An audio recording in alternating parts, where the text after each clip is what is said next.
So I want to go over the things that you will need to have on hand to make your very first fluid art pouring. We're going to start simple, easy, fun, and then we'll move on from there. First thing you're going to need, well, besides all these things right here, but I'm going to go over each one and why you need it.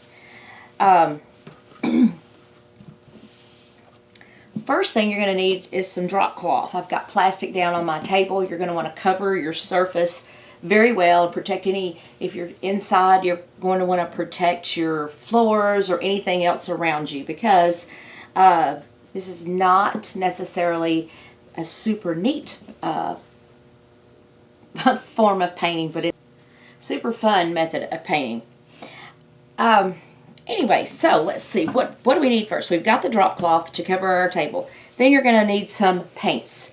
For today's video, for the purpose of this, I'm going to use all the same brand, and this is DecoArt. All of this is by DecoArt Craft Paint. Get it, Hobby Lobby, Joann's. I have Hobby Lobby close to me, and I'm like a frequent flyer there. So anyway, we're going to use DecoArt for today's pouring. Now, of course, the next most important thing you're going to need is a canvas. Now, this is an 8x10 canvas. Start small for your first pour for several reasons. One, it's your first pour. Two, just to get the feel of how the paint is going to flow on the canvas. And you don't want to invest in a huge, expensive canvas and then be just unhappy with it. So start small. Start small and then go from there. The other thing that you're going to need is, I use these little push pins. And I'll show you in a minute how I attach them to the, if I can even get in them. There. These little push pins, just get them, these you can get anywhere. Just thumbtacks with the little head on them there. So we're going to be putting those. Now there's alternatives. There's these. Some people have used these nifty little, you know, their little hanger, hang plants on mine. Or sometimes I hang purses, sometimes I hang belts, sometimes whatever. Anyway, these will work as well. You do have to screw them into the wood on the back. For my purposes, I just generally, even though I've tried a lot of other things, I go back to the little push pins. You will need some type of popsicle stick or stirring stick. I've got these these little wooden ones. You can get this size, you can get bigger. This one I really like because you can really get in there and stir your paint. I also like these, and these are all on my Amazon link down below. These products, because these, what I like about these is they're reusable. You can wash them and reuse them. Keep using them over and over again. You don't have to throw them away. You can't really soak a popsicle stick, and you can wipe it off, and use it, you know, somewhat. But anyway, these are super good because, like I said, you can keep using them over. Even when they get paint stained and grungy looking, the paint doesn't come off. It doesn't come off in your mix. You will also want to have gloves to protect your hands, because we're going to have your hands all in the paint while we're tilting the canvas. And you're going to want to have paper towels close by. Then, what did I do with my mixing cups? I used some of them. I use these nifty little 4-ounce cups to mix. What I like the best about them is, if I have paint left, then they come with lids. This is also down below on my Amazon link. But if you've got paint left, just close it up, and then you can come back and continue to use that paint. Now, you don't want to let it sit for like months and months and months and months, because it will get all gooey and clumpy and lumpy. But you can certainly save it in there for a little while.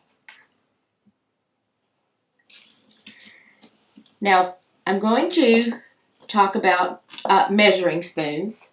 Have some, dollar store measuring spoons. I can't even say it this morning.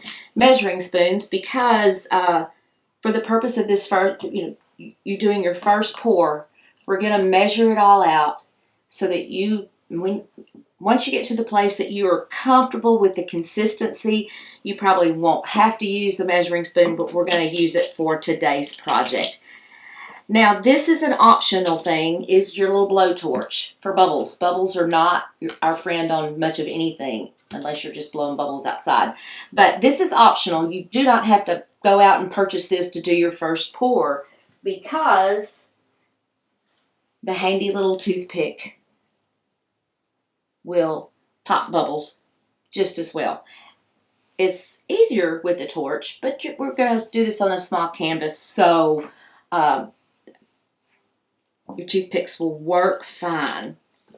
Oh, here were my cups. They were right in front of me. All my little cups, I couldn't even see them. They're clear. But anyway, now, the next thing, and I know you hear this so much if you started researching about fluid art, this is my go-to thing. It is the Floetrol. This is the US version. If you've been watching a lot of videos, you know there is an Aussie version that apparently the mix is a little bit different, but for the pour we're doing today and for many, many, many of your pours, this works perfect. And for the money versus some of the others, this is very cost effective. This gallon was $14.99. So you break that down into ounces, and I think it comes out like 12, 13 cents an ounce. So this to me is one of the most cost effective pouring mediums. Now, why do we need a medium? First of all, for several reasons. One, we want this paint to flow over the canvas. So in other words, we're not just painting it over the brush. It needs to flow. The other thing about the pouring mediums, since we do have a lot of paint pretty much on the canvas, the pouring mediums have a self-leveling tendency. They also extend your drying time on your paint, because a lot of times if there's layers in there and one layer dries faster than the other, you can get cracks and things like that. So this, to give it the fluid nature and extend your drying time. So this is my go-to. Now there are a lot of others, and if you go to your craft store, there's Golden makes one, Liquitex. I love Liquitex. If you're just starting out, if that's all you can find at your craft store, this one is one of my favorites. The measurements will be a little different than what I'm going to show you today. So for the purpose of today, I just want you to know there is a lot of them out there and why they're important. Again, the fluid nature of your paint and extending the drying time. So those are actually important things to note in fluid art. So I'm going to take my push pins here and show you. Sometimes I have to hammer them in. It depends on how hard these backs are, but I just push them down into my canvas.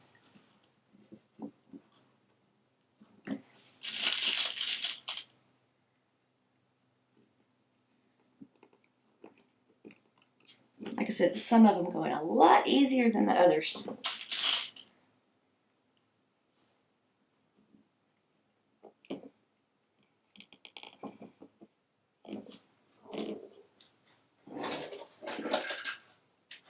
I help this one just a bit.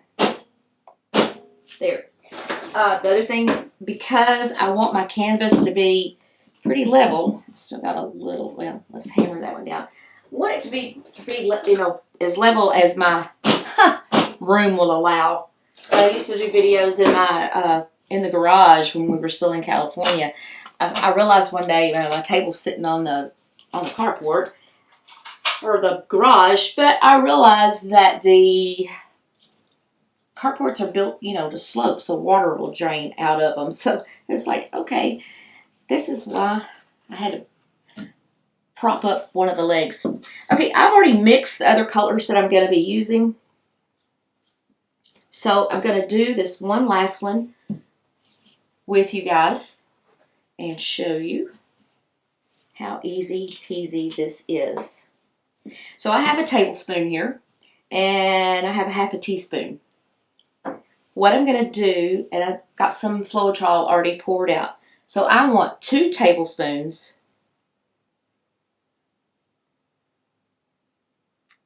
Now again, keep in mind, this is for this 8 by 10 canvas. As you go bigger, you're going to want to change these portions to maybe, you know, if you've got a bigger one, 2 tablespoons and 4 tablespoons of Floetrol. So, or in other terms, if you're like me, this a two to 1 with the Deco Art paint, a 2 to 1 ratio, 1 part paint, 2 parts Floetrol.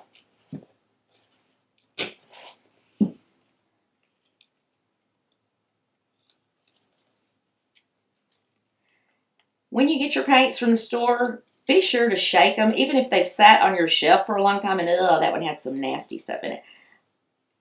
Glumpy. Don't want that. So this one's obviously, I've had this one for a little while. And I see another lumpy. But I'm just going to pick them out. It's no big deal. Once you start stirring, you'll be able to see if there's more in there and get rid of them. So now I'm just going to stir, stir, stir. I like to stir clockwise and counterclockwise and try to get as much of that off the sides of the Floetrol.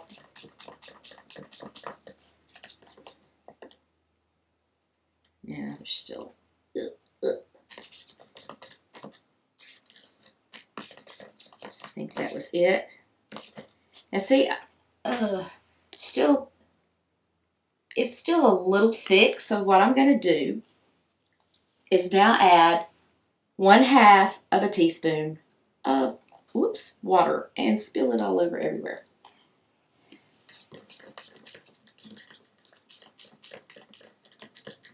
Now at first it's going to look like it's really not mixing well, but it just keeps stirring. It'll blend in because you don't have so much water in here that you're going to break down the pigments in your paint. Using just paint and just water. Water will, this is like, you can go Google it. Water will break down the pigments in your paint. But a little bit's okay. And now, we've got a nice little skinny stream flowing off of here. So all of my paints now are the same consistency. Okay, so now we're ready to pour. Now for this pour, I'm not going to put down any background. You don't need anything underneath this, not for this particular pour. And I'm going to put my gloves on because, like I said, it gets a little messy, but it's fun messy.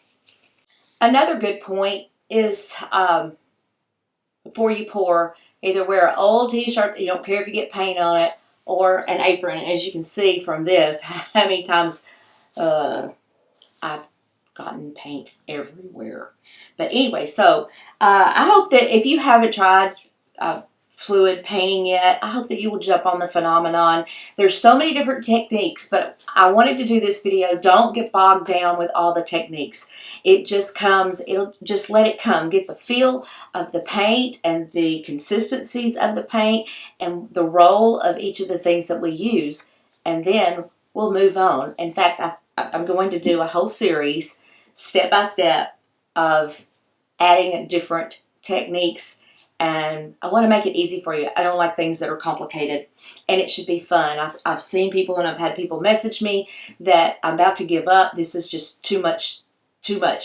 But it shouldn't be that way. It should be fun. It should be relaxing and create something pretty. But now let's pour on our canvas. Okay, so all in all here, I have about, let's see, 1, 2, 3, 4, 6, 12 ounces of fluid not 12 ounces of paint, 12 ounces of fluid. Just remember that we've got a little water in there and we've got our Floetrol in there. So just keep that in mind. I know, I remember early on people were like, oh, hate wasting all that paint. Well, I don't want to waste anything, but the paint has to run off of the edges. You want it to. You've got to move it. And you're just going to have that overflow.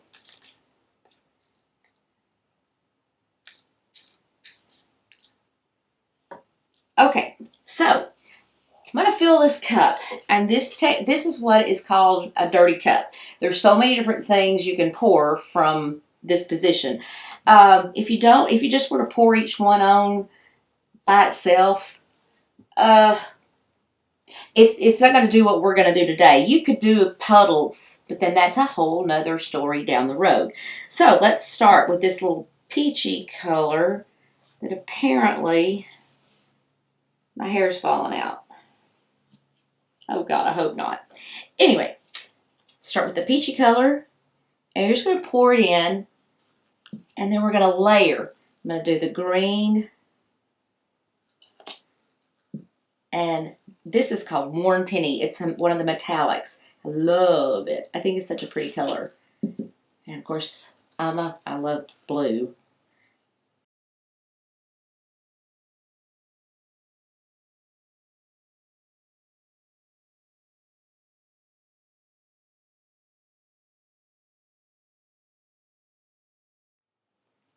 I don't want any of the layers of the paint to be so much paint that color, it'll take over. I want it to be a little subtle.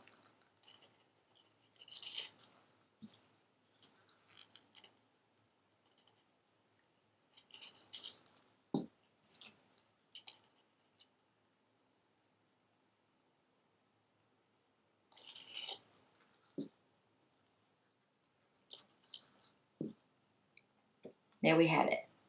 Okay, now there are a lot of ways to pour this on this canvas. We could flip the cup, we could do a tree ring, but again, I know you're probably already overwhelmed, so I don't want to do that. We're just going to pour it. Just pour. You can move it around, clearly move it around the canvas as you want, but just pour. I'm going to start just here.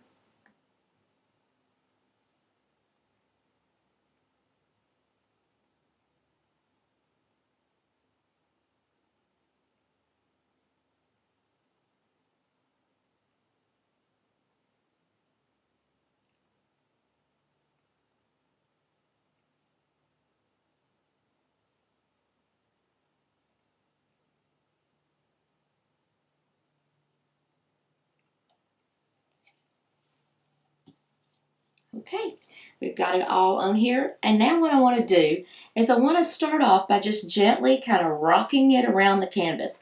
I don't want to, if you just go slinging it off on one side, you'll lose all your paint too quickly before you get it everywhere you want it to go. So I'm going to put it here, stretch it around, move it around. And then, of course, we're going to go corner to corner here. Just tilt. And now we're going to pull it back.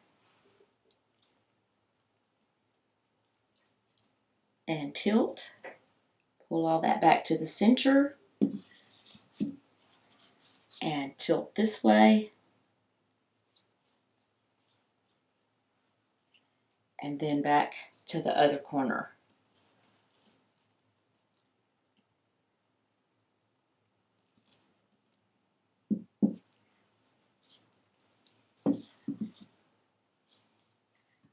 Oh, that worn copper is going to be so pretty. Now, I know you've heard people talk about cells and, you've probably seen something about that. All I'm going to say today, because this has no silicone in it, this was just the water and the Floetrol. We'll get into silicone next time because I don't have a problem using it. I do see a few little bubbles, and you're just going to stick your toothpick in and poke them out. But this made some really, really pretty really pretty little cells that have just popped up on their own.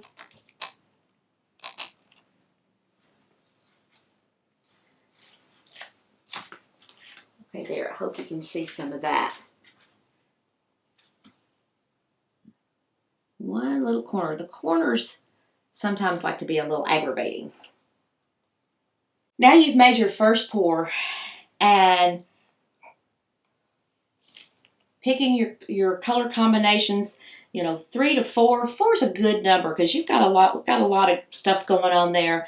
Again, to go back and recap, your pouring medium, it is important to have it very little water. The consistency of each of your paint needs to be the same. The way you pour it on doesn't matter. It's still that part doesn't matter. Trust me, I have go back and watch some of my earlier videos.